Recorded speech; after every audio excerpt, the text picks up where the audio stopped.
संधारित्रों का समूहन। इसके पहले हम लोग पढ़े थे संधारित्र एक युक्ति है जिसमें क्या है, उसकी धारिता, चालक की धारिता बढ़ाई जाती है। चालक की धारिता कैसे बढ़ाई जाती है? चालक के आकार या आकृति में परिवर्तन किए बगैर, बिना परिवर्तन किए उसकी विद्युत धारिता को बढ़ाया जा सकता है, वह युक्ति है संधारित्र। अब विद्युत परिपथ में हम जब संधारित्र का उपयोग करते हैं तो अगर ऐसी परिस्थिति आ जाती है कि आवश्यक धारिता वाला संधारित्र हमारे पास उपलब्ध नहीं है, तो आवश्यक धारिता अर्थात ऐसा संधारित्र जिस किसी खास मान की धारिता वाले संधारित्र की आवश्यकता है, वह मान उपलब्ध नहीं है, तब की स्थिति में दो या दो से अधिक संधारित्रों को समूहित करके आवश्यक धारिता वाला संधारित्र प्राप्त कर लेते हैं। अर्थात दो या दो से अधिक संधारित्रों का समूहन करते हैं, उस समूहन का जो धारिता का मान प्राप्त होता है, परिणामी धारिता का मान, वह आवश्यक जिसकी आवश्यकता रहती है उसके बराबर होता है। यह समूहन दो तरीके से करते हैं, एक श्रेणी क्रम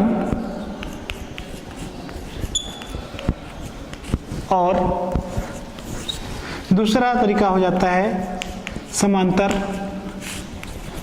क्रम। अर्थात आवश्यक धारिता वाला संधारित्र प्राप्त करने के लिए संधारित्र दो या दो से अधिक संधारित्रों को हम दो तरीके से समूहित करते हैं, एक श्रेणी क्रम में और एक समांतर क्रम में। इसमें देखेंगे श्रेणी क्रम में धारिता का मान पहले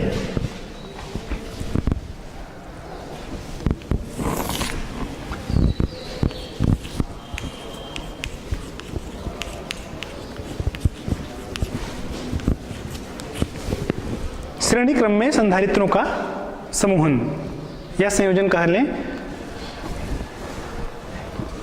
उसके पहले परिपथ में जब हम उपयोग करते हैं तो परिपथ में उपयोग के समय या ऐसा कहें कि संधारित्र का संकेतन कैसे किया जाता है। संधारित्र का संकेतन इस तरीके से रहता है, ऐसे ये हम जानते हैं कि प्रत्येक संधारित्र में कितनी प्लेटें होती हैं? दो। ये दोनों प्लेट जो संकेत हम लेते हैं उस संकेत में इसकी जो ये बराबर होना चाहिए। ठीक, सामने वाले भाग को हम पहला प्लेट कहेंगे और लास्ट वाले भाग को दूसरा। श्रेणी क्रम में संयोजन के लिए हम तीन संधारित्र लेते हैं। माना उन तीनों संधारित्रों की धारिताएं क्रमशः C1, C2 और C3 हैं। इन धारिता वाले संधारित्रों को श्रेणी क्रम में संयोजित किया गया। तो श्रेणी क्रम में संयोजन इनका इस तरीके से रहेगा,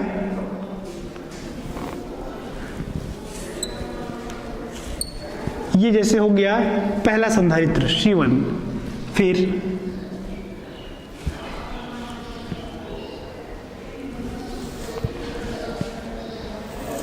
दूसरा संधारित्र C2,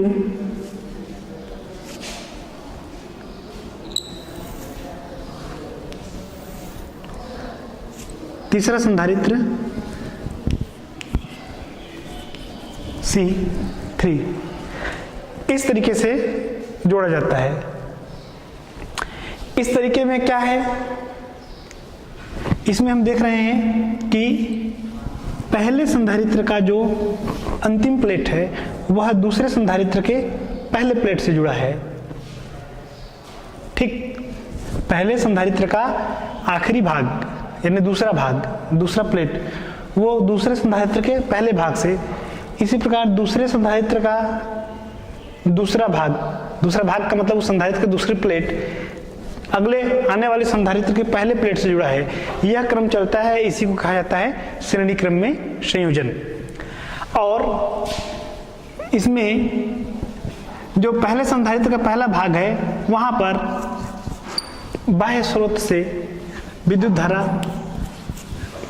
प्रवाहित करते हैं। अर्थात पहले भाग माना ये इस संयोजन में ये जो पहला भाग है उसको हम बिंदु ए पर ले लिए, पहले भाग को, जहां पर कि क्या जोड़ दिया, आवेश दिए। अंतिम भाग को इसको क्या किए, अंतिम भाग अर्थात ये कौन सा स्थान पर, बिंदु बी, इस सिरे को पृथ्वीकृत कर दिए ऐसे। इन पर आवेश जाएगा, इस कारण से पहला संधारित्र का पहला प्लेट जो है ये धन आवेश युक्त हो गया और यह दूसरा भाग क्या हो जाएगा, ऋण आवेश युक्त।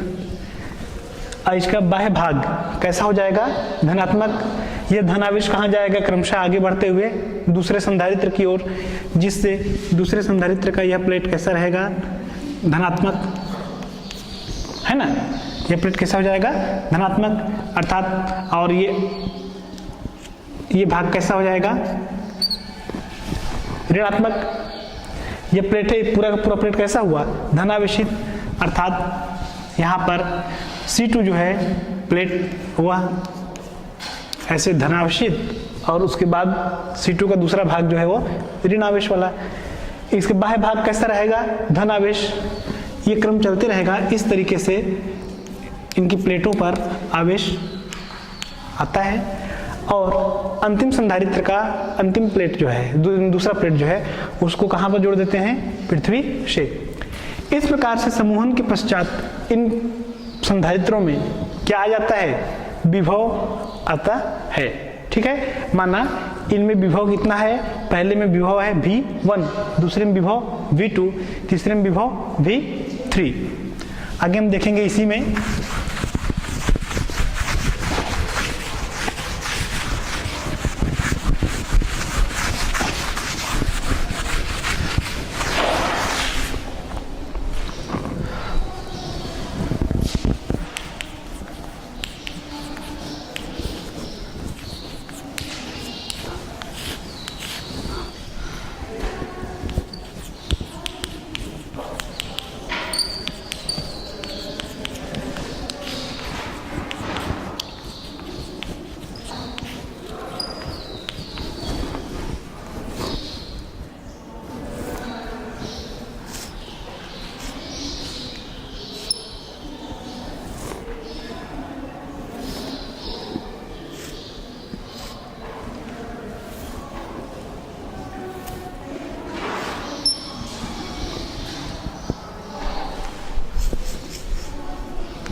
इसके बारे में अभी समझाया गया था।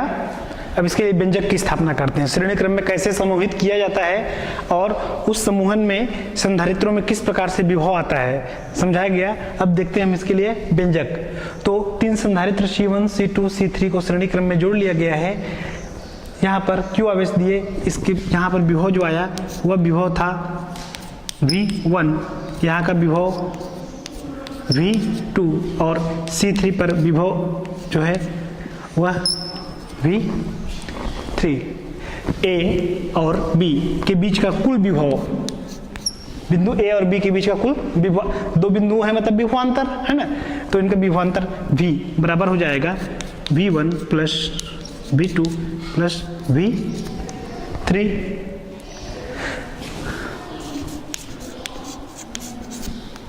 यहाँ पर एक स्थिति की चर्चा करेंगे, वह है संधारित्र की धारिता का सूत्र जो प्रारंभ में पढ़ा गया था। उसमें क्या बताया गया था कि चालक को जब आवेश देते हैं, आवेश देते हैं मतलब क्या, Q, तो Q का मान अनुक्रमानुपाती किसके होता है, V के, या बराबरी पे लिखें तो Q इक्वल टू क्या हो जाएगा, C इंटू V। इस सूत्र से हम, इस सूत्र के अनुसार हम V1 का मान देखते हैं, तो V1 बराबर आ जाएगा इस सूत्र के अनुसार V1 का मान बराबर हो जाएगा Q अपॉन C1, V2 का मान होगा Q अपॉन C2, V3 का मान हो जाएगा Q upon C3। V1, V2, V3 का मान इस समीकरण नंबर 1 में रखेंगे। समीकरण 1 में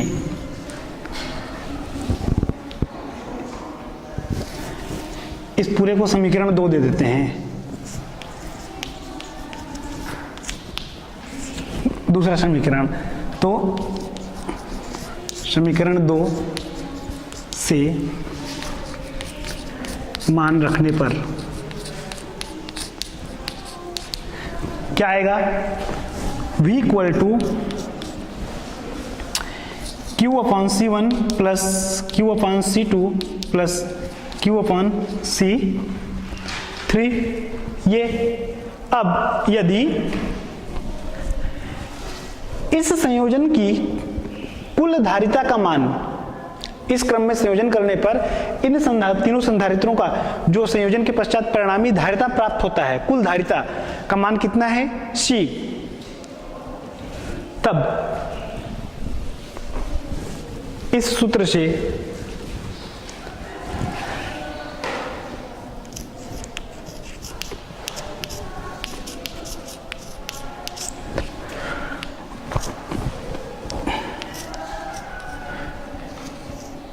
V equal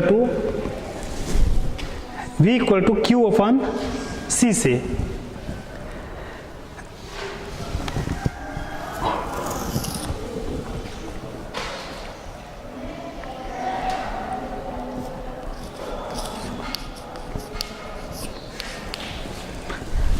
V equal to Q upon C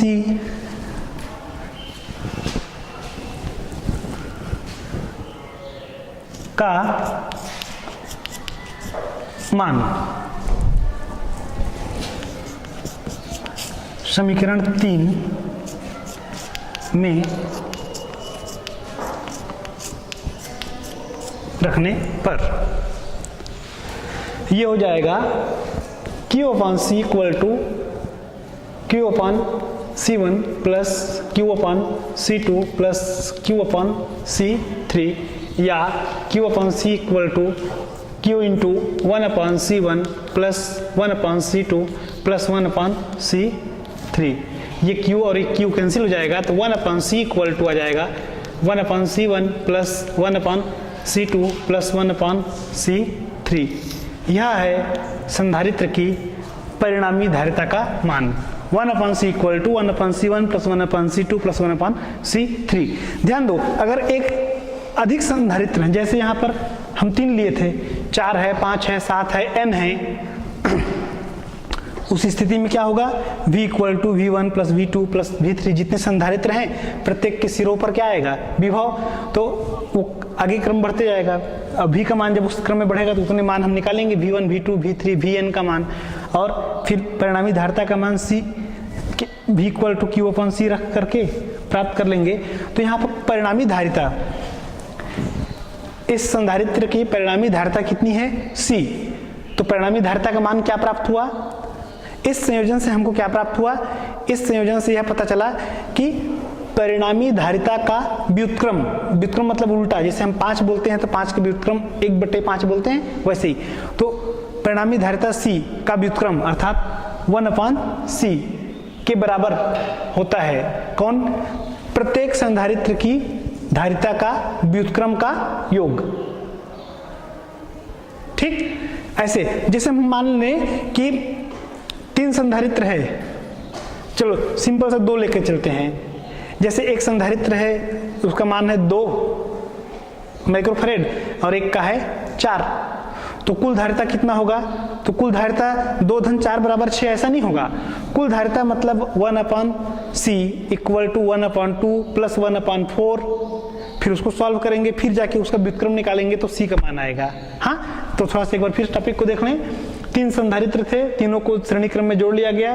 पहले संधारित्र पर V1 विभव, दूसरे पर V2, तीसरे पर V3, तीसरे का अंतिम यानी अंतिम संधारित्र का अंतिम प्लेट को पृथ्वीकृत कर दिए और प्रथम पर क्या दिए, आवेश दिए। अतः विभव पहले कुल विभव का मान V = V1 V2 V3 समीकरण नंबर 1 ले लिए। हम जानते हैं कि किसी चालक को आवेश दिया जाता है तो वह आवेश उसके विभव के मान में भौतिक जैसे जैसे आवेश देते जाएंगे वैसे वैसे उसका विभव जो है बढ़ते जाएगा, ठीक है। और वह विभव उस चालक में किस रूप में आता है, उसकी धारिता के अनुपात में। तो ये धारिता जितनी रहेगी उसी हिसाब से उसका विभव बढ़ेगा। तो Q = क्या आया, C × V। इस सूत्र का उपयोग करके हम V1 V2 V3 का मान निकाले और इस मान को यहाँ पर रखे तो V = आ गया Q/C1 + Q/C2 + Q/C3। एक सूत्र और इसी में परिणामी धारिता यदि C हो तब V = Q/C मान रख लिए तो Q/C = Q/C1 + Q/C2 + Q/C3 या अंतिम result 1/C = 1/C1 + 1/C2 + 1/C3। इस पर आधारित एक अंकित प्रश्न थोड़ा सा देखते हैं तो और टॉपिक क्लियर हो जाएगी।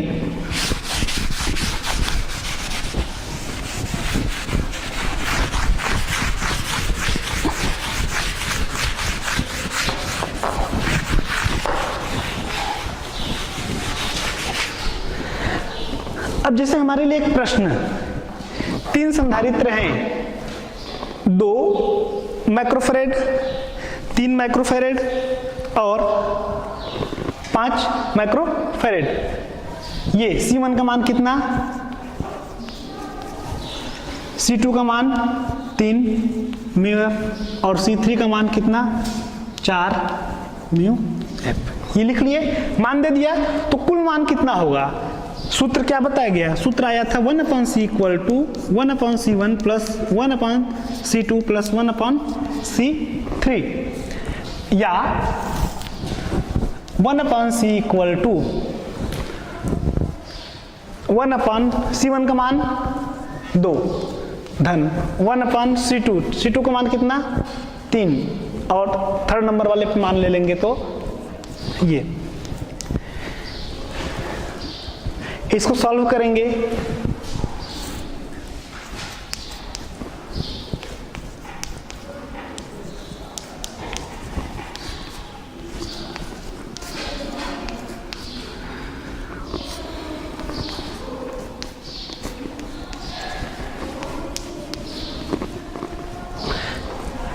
अब एक प्रश्न पूछ रहा हूं, बताना जरा।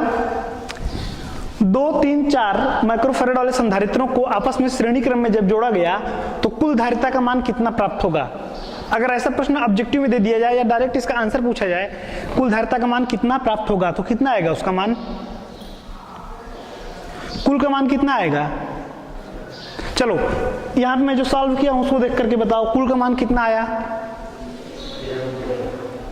13/12। ये छोटा सा गलती है यहां पर, देखो कि जो बता रहे हो ना 13/12 वो कुल के व्युत्क्रम का है। कुल मतलब C, हमको C का व्युत्क्रम, ठीक है। तो अभी जो बता रहे हो ना 13/12 वो तो कुल का व्युत्क्रम है। धारिता का जो मान है यानी अंतिम उत्तर जो है वो कितना रहेगा, ऐसा। इस चीज का ध्यान देना है हमको। अब एक चीज और ध्यान दो थोड़ा सा, अगर हम 12 में 13 से भाग देते हैं, ठीक है, 12 में 13 से भाग देते हैं तो क्या भाग जाएगा। 12 में 13 से 13, देखो ये छोटा है और ये बड़ा, भाग देंगे तो क्या होगा, स्वाभाविक है 0 से कम आएगा, सॉरी 0 से कम नहीं, 1 से कम आएगा। 1 से मान क्या होगा, कम आएगा। यहां पर देखो मान 1 से ज्यादा है, ये भी 1 से ज्यादा है, यह भी 1 से ज्यादा है। तो श्रेणी क्रम में जब हम जोड़ते हैं ना, ध्यान दो मुख्य बात, जब संधारित्रों को श्रेणी क्रम में जोड़ते हैं तो जोड़ने पर जो कुल मान प्राप्त होता है वह कुल मान दिए गए मान में से दिए गए जो संधारित्र हैं उससे भी क्या है, कम वाला होता है। जैसे अगर मान लो दिया गया है 4 और 6 माइक्रोफेरेड का संधारित्र। ये अलग उदाहरण है, ये उत्तर हो गया पहले वाले का। एक अन्य कंडीशन लेते हैं जिसमें 2 संधारित्र हैं, कितना कितना है उसका मान, 4 और 6। तो इनको जोड़ने पर कितना प्राप्त होगा, ये ले लेते हैं C1 का मान और ये है C2 का मान। तो 1/C इक्वल टू क्या जाएगा, 1/4 प्लस 1/6।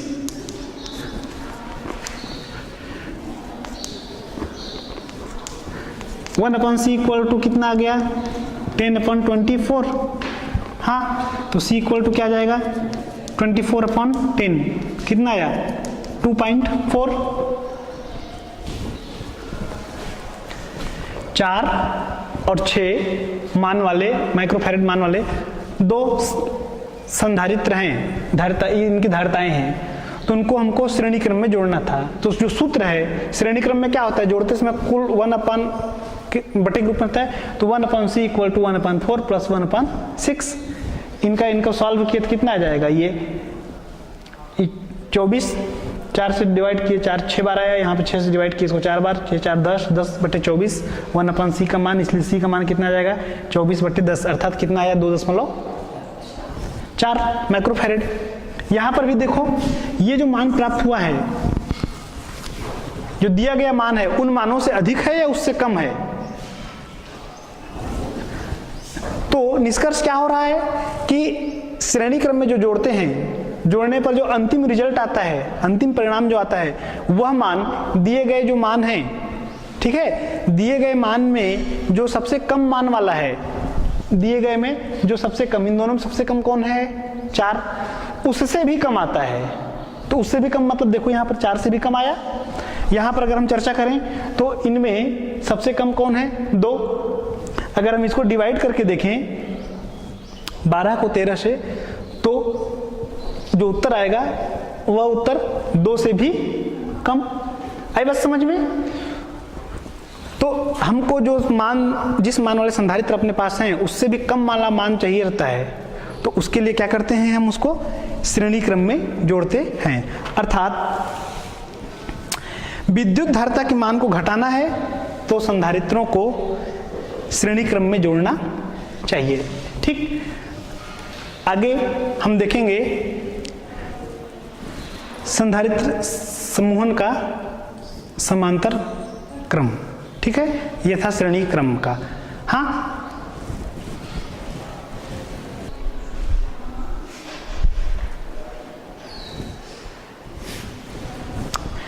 तो अभी हम संधारित्र के जो समूहन है उसमें श्रेणी क्रम देखे। हाँ, और श्रेणी क्रम में जो सूत्र आया वो था 1/C equal to 1/C1 plus 1/C2 plus 1/C3। आगे देखते हैं समांतर क्रम।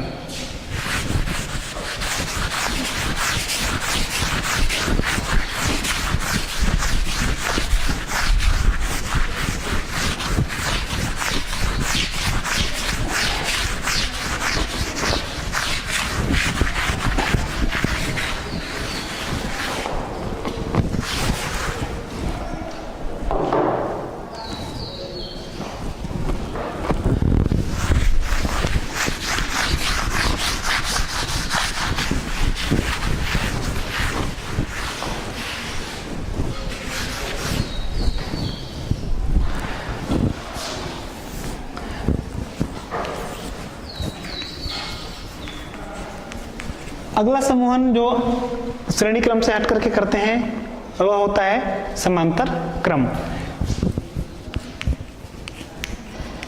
समांतर क्रम में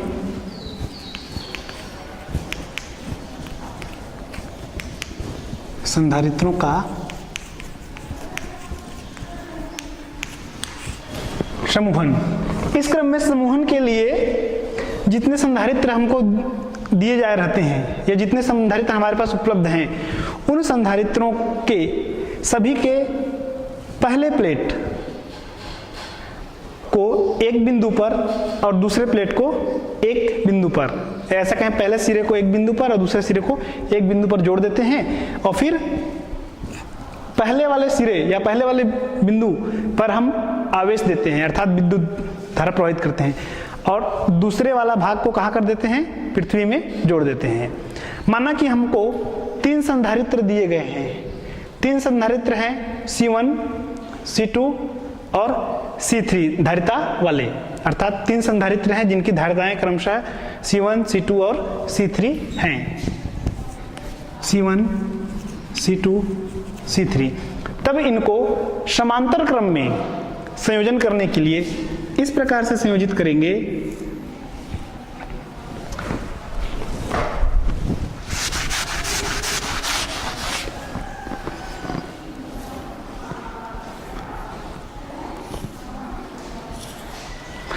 जैसे ये तीनों संधारित्र हैं, यह है C1, C2 धारिता वाला और यह C3 धारिता वाला।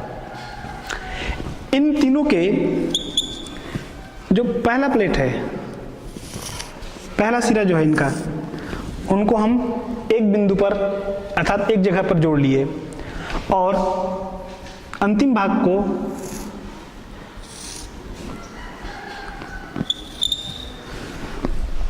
दूसरे में, फिर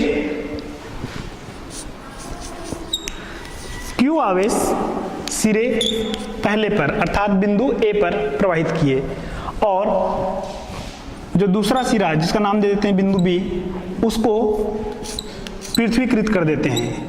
ये इस प्रकार से इन तीनों संधारित्रों का जो पहला प्लेट है वो आवेश से जुड़ा हुआ है, धन आवेश से, और यह आवेश इनमें जाता है। पहले में माना आवेश का मान कितना है, Q1, दूसरे में आवेश का मान Q2 और तीसरे में आवेश का मान Q3। ये कैसे आवेश हो जाएंगे, ये धनात्मक भाग है, इस कारण से क्या रहेगा, ये पूरा धन आवेशित। और दूसरा प्लेट कौन सा आवेश हो जाएगा उसमें, ऋण। ये हो जाएगा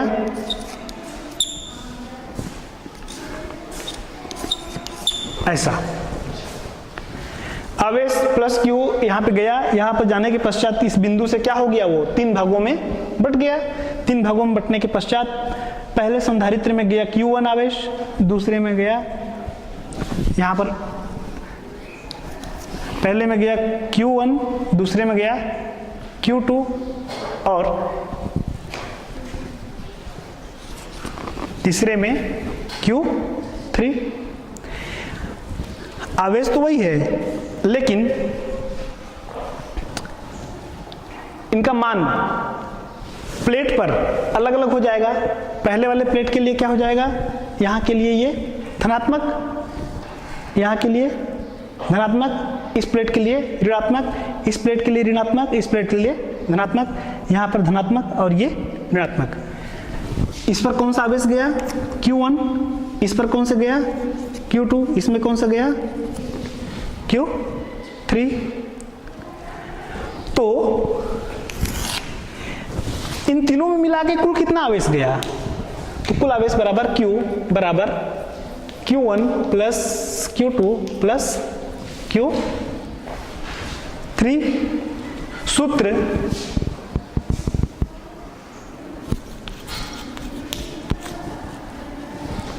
Q equal to C into V से Q1 का मान हो जाएगा C1 V, Q2 का मान हो जाएगा C2 V, Q3 का मान हो जाएगा C3 V। इन मानों को इस समीकरण नंबर 1 में रखने पर आ जाएगा Q equal to C1 V plus C2 V plus C3 V। यहां पर Q क्या है, कुल आवेश जो समांतर क्रम में संयोजित संधारित्रों में भेजा गया, और उस कुल आवेश का मान Q1, Q2, Q3 इस रूप में अलग अलग संधारित्र में गया। यदि कुल धारिता, इस संयोजन की कुल धारिता का मान कितना है, C है, तब इस Q में Q इक्वल टू CV रखने पर, अर्थात CV बराबर C1V plus C2V plus C3V, CV equal to C1V plus C2V plus C3V, या CV equal to C1 plus C2 plus C3 into V, ये V और यह V कट गए, C इक्वल टू आ गया C1 plus C2 plus C3। यह क्या है, C का मान, यह क्या है, कुल धारिता का मान, C equal to C1 plus C2 plus C3। जैसे हम प्रश्न देखें इसमें कि 3 संधारित्र हैं, यदि C1 का मान कितना 2 माइक्रोफैरेड, C2 का मान 3 माइक्रोफैरेड, C3 का मान 4 माइक्रोफैरेड ले लेते हैं। जैसा कि यहाँ पर जो मान है, C1 बराबर 2 ले लिए, C2 बराबर 3, C3 बराबर 4, और उनको समांतर क्रम में जोड़ा गया, तो कुल मान कितना प्राप्त होगा, तो कुल मान C बराबर हो जाएगा इस सूत्र से, C इक्वल टू मान रख देते हैं 2 धन 3 धन 4 बराबर हो जाएगा 9।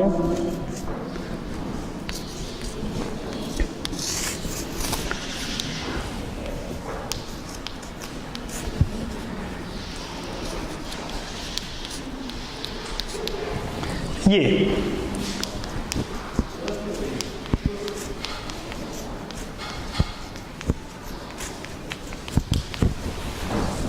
समांतर क्रम में C1 equal to 2 microfarad, C2 बराबर 3 माइक्रोफैरेड और C3 बराबर 4 माइक्रोफैरेड धारिता वाले संधारित्र का क्या करना है, समूहन।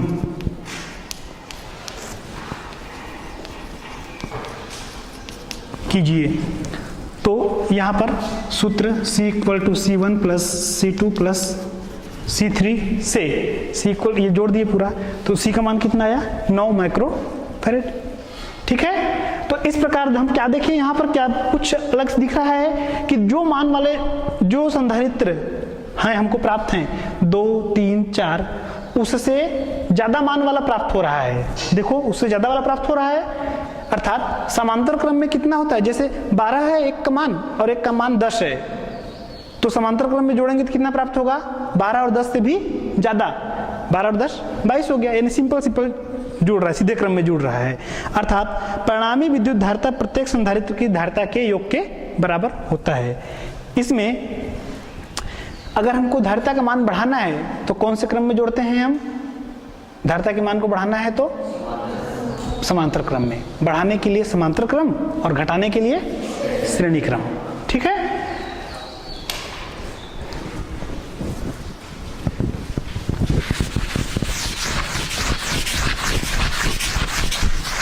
यहां पर एक शब्द में बोला बढ़ाने के लिए समांतर क्रम और घटाने के लिए श्रेणी क्रम। इस शब्द का मतलब ऐसा कि परिपथ में अगर लगा हुआ है तो उस समय घटा दें, ऐसा नहीं, मतलब संधारित्र में विद्युत परिपथ में संधारित्र लगा हुआ है, उस दौरान यदि हम कहें कि कम कर देते हैं या बढ़ा देते हैं, वैसे नहीं, हमको आवश्यकता है कम मान वाले, घटाने से शब्द से तात्पर्य है कम मान वाले की, और बढ़ाने से तात्पर्य है अधिक, यानी हमारे पास जो उपलब्ध हैं उनसे अधिक। एक एग्जांपल 6, 7, 9। अब यदि इनको 6, 7, 9 से, इनमें सबसे कम वाला कौन है 6 से भी कम मान वाला चाहिए, तब कौन सा क्रम में जोड़ेंगे हम, श्रेणी क्रम में। और यहाँ पे सबसे अधिक कौन है 9, स्वाभाविक है 9 6 से भी ज्यादा है, 7 से भी ज्यादा है, तो जो सबसे अधिक वाला है उससे भी ज्यादा वाला चाहिए, तो कौन सा क्रम में, समांतर क्रम में। ये मुख्य बात है। आगे हम चलेंगे अब अगला टॉपिक पर।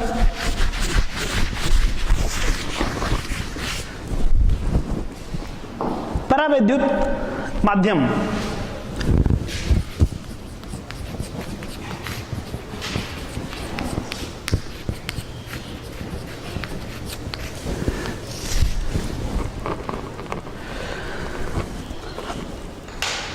परावैद्युत माध्यम शब्द से क्या तात्पर्य है? देखो, सबसे पहले हम माध्यम को किस रूप में समझते हैं। माध्यम से तात्पर्य हम ऐसा कहें कि किसी वस्तु के परितः यदि हम माध्यम देखते हैं या किसी वस्तु के बीच में रहेगा तब भी वो एक प्रकार से किसी न किसी रूप में उसके परितः है ना। तो उसके परितः, माध्यम शब्द से तात्पर्य किसी वस्तु के परितः या किसी वस्तु के आसपास में कोई वस्तु,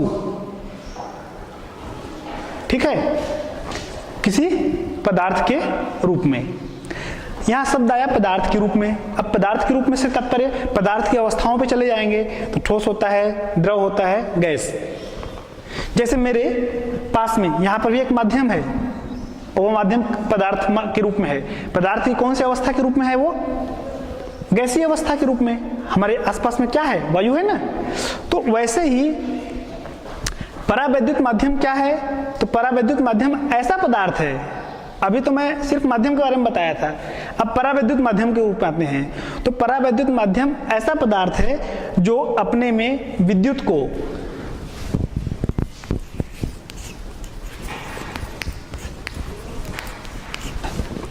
परावैद्युत माध्यम विद्युत को प्रवाहित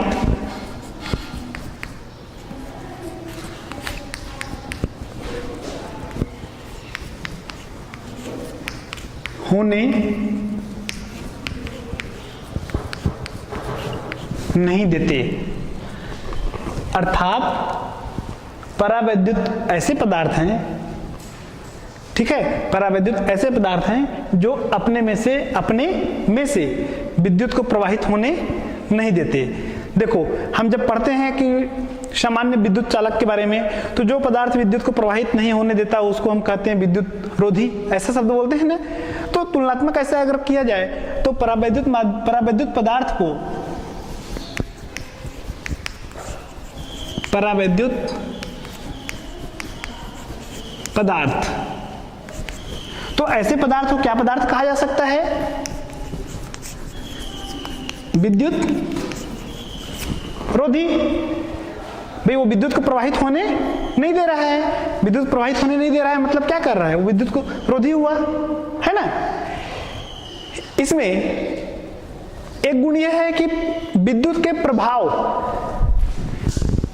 प्रवाह तो होने नहीं देते, लेकिन उसके प्रभाव को क्या करते हैं? ये दर्शाते हैं। विद्युत के प्रभाव को क्या करते हैं? दर्शाते हैं।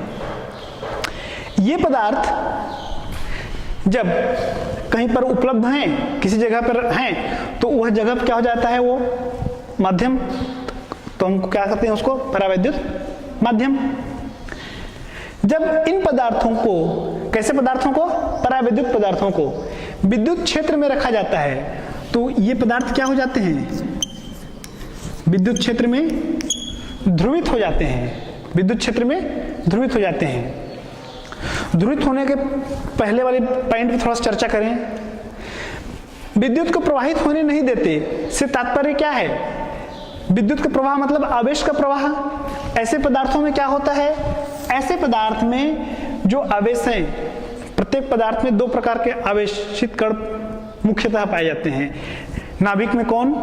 प्रोटॉन और न्यूट्रॉन। न्यूट्रॉन पे कोई आवेश नहीं है, प्रोटॉन पर धन आवेश, और उसके चारों ओर कौन? इलेक्ट्रॉन। ये सब प्रोटॉन इलेक्ट्रॉनों की संख्या बराबर होने के कारण वे आवेशहीन होते हैं। पदार्थ पूर्णतः कैसे होते हैं? आवेशहीन। प्रोटॉन की संख्या और न्यूट्रॉन की जो संख्या है, तो उस पर कोई आवेश रहता है क्या? नहीं। पदार्थ की जब हम संरचना देखते हैं तो उसमें क्या होता है? वो छोटे छोटे अणुओं से बना होता है। तो ये जो अणु हैं वो किस प्रकार से रहते हैं? इस तरीके से।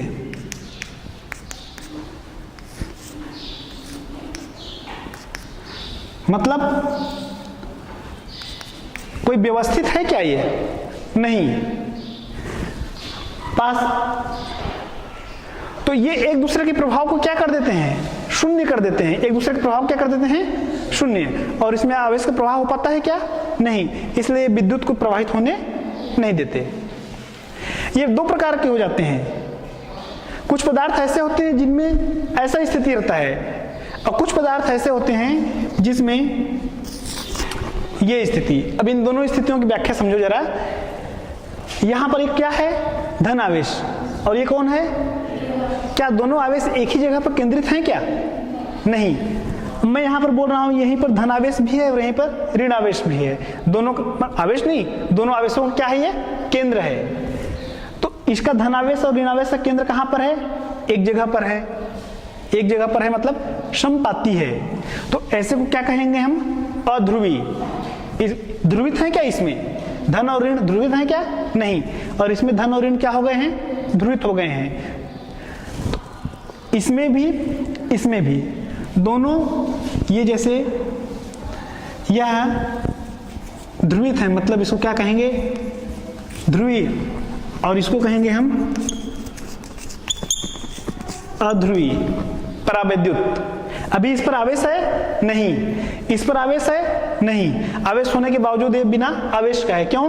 क्योंकि वे एक दूसरे के प्रभाव को क्या कर दिए हैं, समाप्त कर दिए हैं। जब ऐसे पदार्थों को विद्युत क्षेत्र में रखा जाता है, किस में रखा जाता है, विद्युत क्षेत्र में, तो ये पदार्थ क्या करते हैं, उस विद्युत क्षेत्र के प्रभाव से विद्युत क्षेत्र की दिशा में क्या होते हैं, संरेखित हो जाते हैं। अर्थात इस तरीके से जो है वो विद्युत क्षेत्र की दिशा में व्यवस्थित हो जाते हैं। और ये जो अध्रुवी पदार्थ है, इसमें क्या होता है, ध्रुवीय पदार्थ के तो जो धनावेश और ऋणावेश का केंद्र है वो संपाती नहीं था, एक स्थान पर नहीं था केंद्रित, लेकिन ध्रुवीय अध्रुवी में तो वो केंद्रित है। अध्रुवीय पदार्थ में एक ही केंद्र पर है आवेश का, तो ये जो है अपने स्थान से खिसक जाते हैं, और खिसक जाने कर क्या करते हैं, यह भी जो है ध्रुवित हो जाते हैं। यह भी क्या होते हैं, ध्रुवित हो जाते हैं। कब? जब ये पदार्थ किस में रहते हैं, विद्युत क्षेत्र में। विद्युत क्षेत्र में जब होते हैं तो इनके धन आवेश और ऋण आवेश थोड़ा सा विस्थापित हो जाते हैं, अब विद्युत क्षेत्र के प्रभाव से वो विद्युत क्षेत्र की दिशा में हो जाते हैं। ठीक है, इस प्रकार का विस्थापन क्या कहलाता है, परावैद्युत का ध्रुवण। यह कहलाता है परावैद्युत का ध्रुवण। अब जब किसी परावैद्युत पदार्थ को, चाहे वो ध्रुवीय हो या अध्रुवीय, संधारित्र की प्लेटों के बीच में रखते हैं,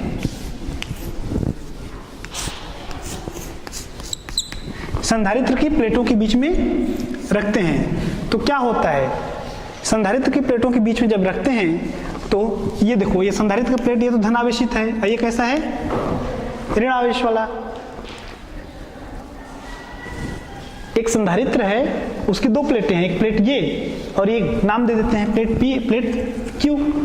इनके बीच में क्या रखा गया है, एक परावैद्युत पदार्थ को, अर्थात इसके बीच में परावैद्युत माध्यम है।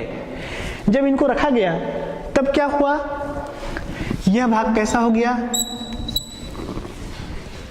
ऋणात्मक, और यह भाग कैसा है,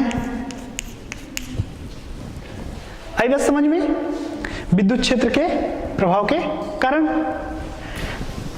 बाह्य विद्युत क्षेत्र की दिशा किधर हो जाती है, P से Q की ओर, लेकिन उस परावैद्युत पदार्थ के अंदर में जो विद्युत क्षेत्र की तीव्रता की दिशा है वो कैसी रहेगी, वह तीव्रता को ले लेते हैं हम E डैश। तो उसको देख रहे हैं वो कैसा है, वो P से Q की दिशा के विपरीत, यानी तीव्रता E के E वाले तीव्रता के क्या है, विपरीत है। इस कारण से कुल तीव्रता के मान में क्या आ जाती है, कमी, है ना। कुल तीव्रता का मान